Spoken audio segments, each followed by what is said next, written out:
right, well, good morning. As Father Nick said, my name is Amanda Seese, and along with my husband, Tim, and my son, Declan, I've been attending St. Luke's ever since Father Nick showed up on our doorstep in July 2022 with a few of his famous chicken sandwiches when we lived just across the street from the church before we moved. I'm here this morning to talk about our Stewardship campaign, which is a once-a-year event, as Father Nick said, in an effort that we launched to support the great work of this church. Throughout this year's Stewardship campaign, several of us will share with you what St. Luke's means to us and our families, highlighting why we choose to give financially to this special place.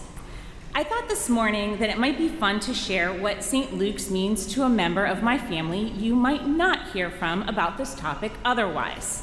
My 6-year-old son, Declan.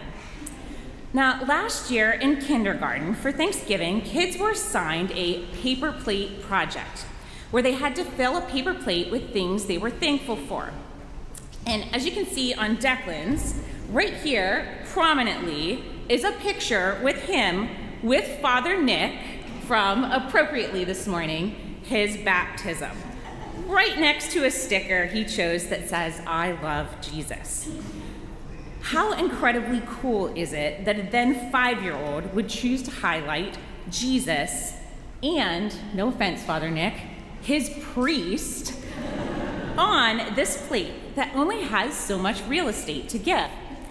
It's because for Declan, Father Nick is special, and St. Luke's is special.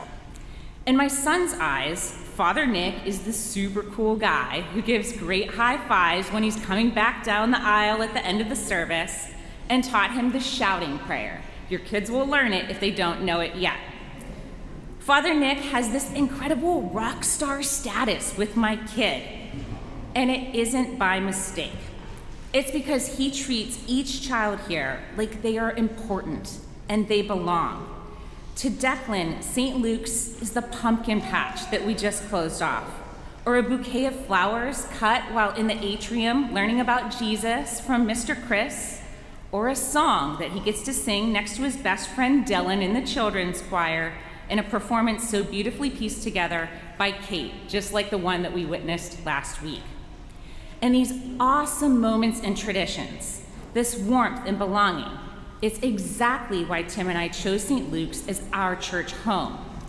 It took us several years after welcoming Declan to find a church, because while we wanted to attend so he grew up with the same sense of values we both had as kids, we wanted him to be in a place that radiated love. And that's what St. Luke's and all of you here that we call our church family are. You are so often love at its very best. Now, Declan is only 6, and he's still discovering and becoming. In the years to come, he will decide who and what he wants to be. And we will be here through those years with this as our church family, because we want him to know that whoever he is, he will be loved, accepted, and embraced fully for who he is. And that he will know and have no doubt that he is always worthy of God's love. You know, we gave my son his name because it means full of goodness. And I think it's appropriate to show you that we choose to give financially to St. Luke's because this place and these people give him and so many others here so much goodness. This year, as we consider what we might be able to give, there could be perhaps no more important time that we could make an impact. Unfortunately, if you haven't noticed, there's quite a bit of not so goodness in this world that's going on right now. But here at St. Luke's, we are steady as ever, refusing to give up on the good fight. We see it in efforts like the Food from Furloughed Feds for Furloughed Feds, which is happening this week, or in the stories of our J2Ers from their mission trip to Costa Rica. And yes, we see it even in our children, who last Sunday contributed over $47 in these colorful little envelopes, which I'll eventually explain again, all out of the kindness of their hearts that is the epitome of the goodness of St. Luke's. I might add that that total is nearly enough to help pay a nursery attendant for a Sunday, a pretty big impact from little hearts and hands.